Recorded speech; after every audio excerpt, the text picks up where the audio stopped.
वास्तुशास्त्र की जब हम बात करते हैं तो हम बात करते हैं उस एक विधा की, जो विधा किस तरह से काम करती है ये शायद इसका प्रमाण ना दिया जा सके, पर वास्तविकता में जो एनर्जी फोर्स काम करती है, जिस भवन के भीतर एक व्यक्ति रहता है, वो एनर्जी फोर्स एक ड्राइविंग फोर्स की तरह काम करती है एक व्यक्ति के जीवन को आगे बढ़ाने के लिए।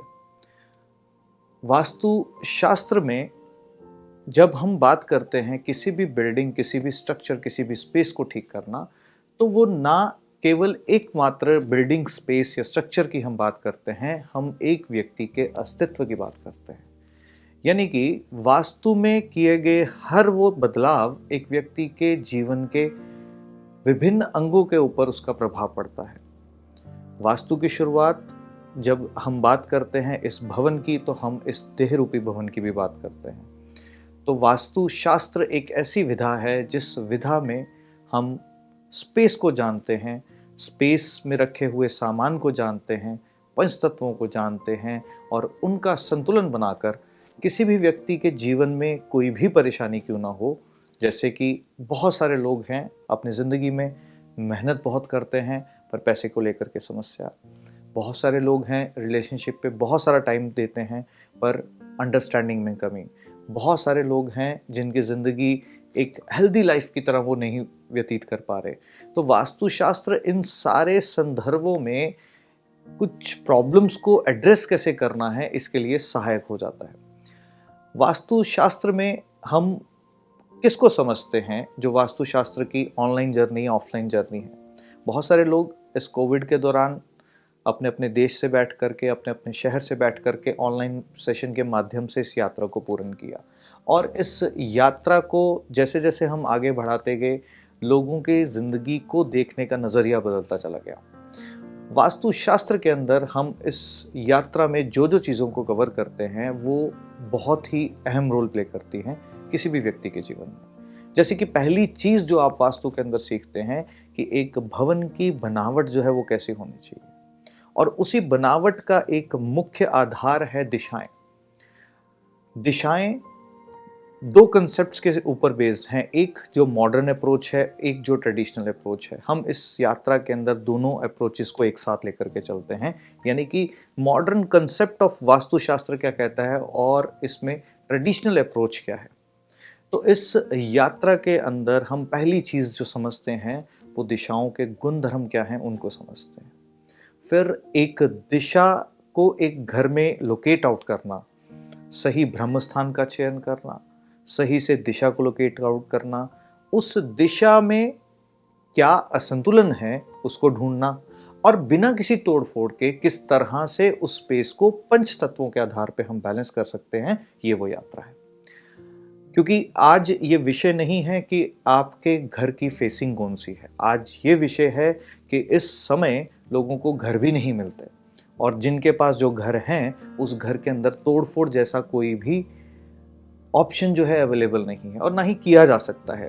पर क्या बिना तोड़फोड़ के वास्तुशास्त्र में उसका लाभ लिया जा सकता है? जी हाँ, ये यात्रा है उन पहलुओं को समझने की, उन बारीकियों को समझने की जिसमें हम पंच तत्वों का संतुलन किसी भी भवन के भीतर बिना किसी तोड़फोड़ के बना देते हैं। तो वास्तुशास्त्र की इस यात्रा में आप क्या सीखते हैं? सबसे पहले दिशाएं, फिर क्या सीखते हैं? पंच तत्व।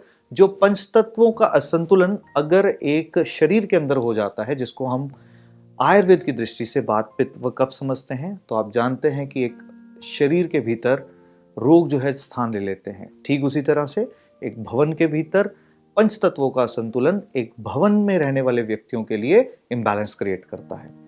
और क्या आप समझते हैं? दिशाओं के एट्रीब्यूट्स। और क्या समझते हैं?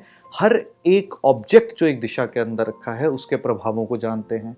और क्या समझते हैं कि राइट स्थान कौन सा है, सही जगह कौन सी है, किचन की, बेडरूम की, मंदिर की, आपके ड्राइंग रूम की, ये सारी चीज़ें जो हैं इस यात्रा के अंदर कवर की जाती हैं।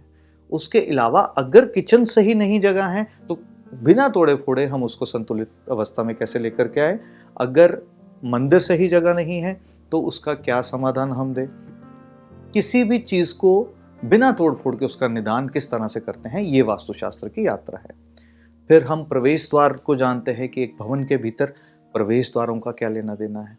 फिर हम ये जानते हैं कि शब्दों से किसी भी व्यक्ति की प्रॉब्लम को समझना, क्योंकि वास्तुशास्त्र में इम्बैलेंसेस, जैसे कि किचन का जब इम्बैलेंस होता है यानी कि अग्नि का इम्बैलेंस, तो अग्नि का इम्बैलेंस क्या करता है, या तो उस घर में जो व्यक्ति रहते हैं उन्हें शारीरिक रोग देता है, या उस घर में जो व्यक्ति रहते हैं उन्हें फाइनेंशियली अनस्टेबल करता है, या उस घर में जो व्यक्ति रहते हैं उनके रिलेशनशिप में अग्नि का आ जाना, यानी कि एक दूसरे को समझना नहीं और लड़ाई झगड़े हो जाना। ये प्रमुख चीजें हैं जब अग्नि डिस्टर्ब होती है एक भवन के भीतर। जब भी कभी जल तत्व डिस्टर्ब होता है तो क्या दिक्कत आ जाती है, एक व्यक्ति भावना के तल पर बह जाता है, या वो किसी की भावनाओं को समझ नहीं पाता, या वो अपनी भावनाओं को समझा नहीं पाता। जब भी वायु तत्व डिस्टर्ब होता है तो व्यक्ति की प्रगति में समस्या आती है। जब भी आकाश तत्व डिस्टर्ब होता है तो व्यक्ति को अपनी स्पेस नहीं मिलती, और जब भी कभी पृथ्वी तत्व डिस्टर्ब होता है तो व्यक्ति के जोड़े हुए पैसे तक चले जाते हैं। तो वास्तुशास्त्र यानी कि ये विधा इस जर्नी के अंदर, इस यात्रा के अंदर आप इन सारी चीज़ों को किस तरह से बैलेंस करना है, किस तरह से एक कोर्स के करिकुलम के पार्ट के साथ साथ किस तरह से हम इन चीज़ों को संतुलित अवस्था में लेकर के आएंगे, प्लस साथ साथ में स्पेस प्रोग्रामिंग, जिसमें हम किसी भी घर में पिरामिड्स का यूज़, मिरर का यूज़ एक्सटेंशंस के लिए, उसके बाद स्टेयरकेस के इफ़ेक्ट्स उनको कैसे बदलना है अगर गलत है तो उसके भी इम्पॉर्टेंट 2D यानी कि चित्रों का उपयोग और ऑब्जेक्ट्स का उपयोग, उसके अलावा टाइम यानी कि 4th डायमेंशन। तो 2D 3D and 4th dimensional remedies जो है आप सीखते हैं। और क्या सीखते हैं कि टॉयलेट घर के अंदर जो बहुत नेगेटिव प्रभाव देती है उसको हम किस तरीके से उसकी एनर्जीज को उसी स्पेस पे कन्फाइंड कर देते हैं। और क्या सीखते हैं कि घर में किचन को कैसे बैलेंस करना है। और क्या सीखते हैं कि अगर प्रवेश द्वार अगर सही नहीं है तो उसको किस तरीके से ट्रीट करना है। और क्या सीखते हैं कि किसी भी स्पेस के अंदर एक व्यक्ति का डिजायर्ड रिजल्ट क्या है, क्योंकि ट्रिनिटी वास्तु के अंदर हमारा फोकस व्यक्ति की प्रॉब्लम के साथ जोड़ने से ज़्यादा क्या है कि समाधान क्या चाहिए, क्योंकि हर वो व्यक्ति जो आपके पास समस्या लेकर के आता है उसका निदान भी वही जानता है। और सारथी परिवार यानी कि ट्रिनिटी वास्तु परिवार को एक ही चीज़ जो है वो टारगेट की तरह दिखती है कि किस तरह से एक व्यक्ति की समस्या का समाधान जो है वो डिज़ाइन करना है। कहीं से भी बैठ करके इसका लाभ जो है वो लिया जा सकता है।